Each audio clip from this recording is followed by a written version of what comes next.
or what makes sense to you, or what seems possible by human standards. He is not limited by any of that. So ask Allah subhanahu wa ta'ala. Find the most impossible thing that you can think of and ask Allah. Your health that the doctors have given up on, ask Allah. Your relationship that everyone says is beyond repair, ask Allah. Your financial situation that seems hopeless, ask Allah.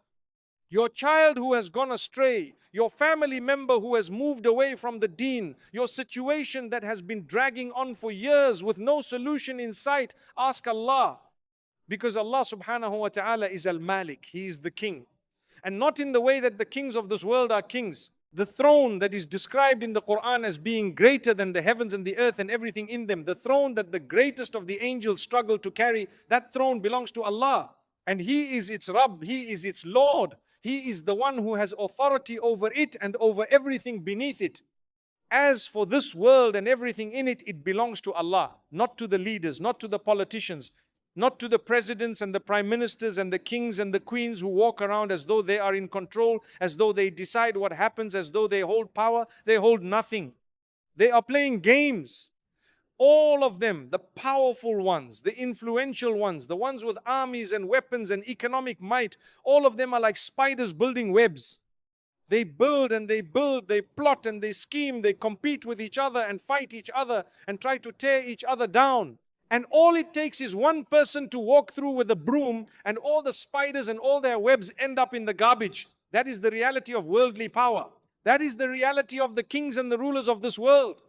Real power belongs to Allah subhanahu wa ta'ala. Real authority belongs to Allah. And when you ask Him, you are not asking someone who is scrambling for power, who is trying to maintain his grip on things. You are asking the one whose grip on everything has never weakened, whose authority over everything has never been challenged, because it cannot be challenged.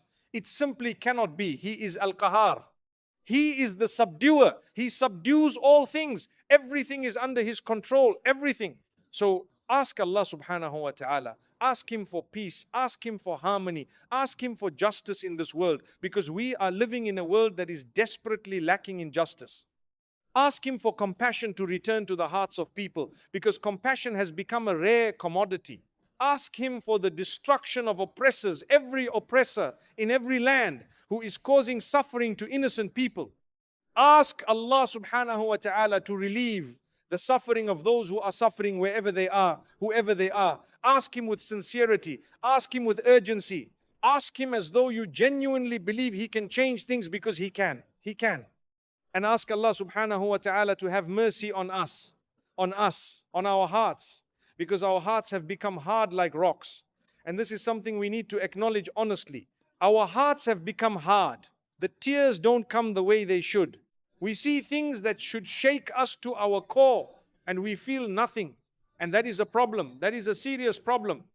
Not because feeling sad changes the situation of others necessarily, but because the hardness of the heart affects your relationship with Allah. It affects your ibadah. It affects the quality of your dua. A hard heart doesn't make dua the way a soft heart does. A hard heart doesn't feel the urgency of seeking forgiveness the way a soft heart does. And why have our hearts become hard?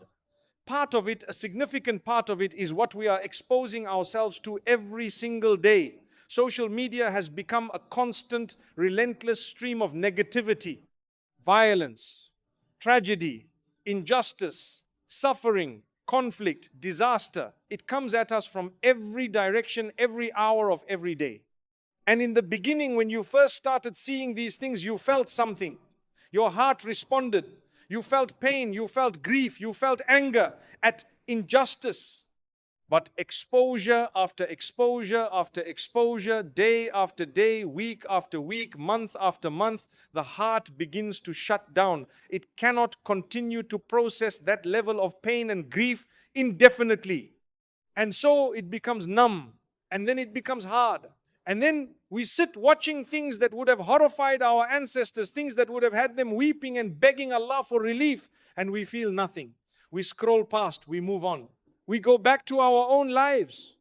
There is a memory from many, many years ago. I went to buy chickens at a Muslim market. I went on my bicycle, cycled there. As I entered the market, I found that the chicken sellers slaughter right in front of me.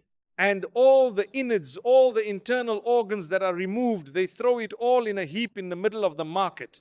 And dogs feed from it, and it has been lying there for at least 24 hours. The smell, the moment you walk in, is absolutely unbearable.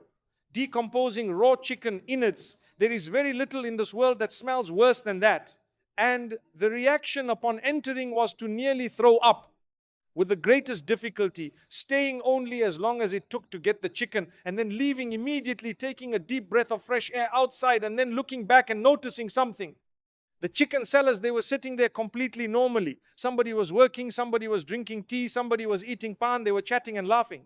That smell, that was almost unbearable, they were completely immune to it. And then it struck, of course, they are immune to it. They sit there every single day. The first day one of them walked into that market, his reaction would have been exactly the same. But the second day, a little less intense. The third day, a little less. The 10th day, barely noticeable. A month in nothing. They are completely desensitized. They cannot even smell it anymore. That is what has happened to our hearts. We have been exposed to so much violence, so much suffering, so much injustice, so much tragedy, that we have become desensitized. We have become immune. We scroll past images that should break our hearts. We watch clips that should have us weeping. And we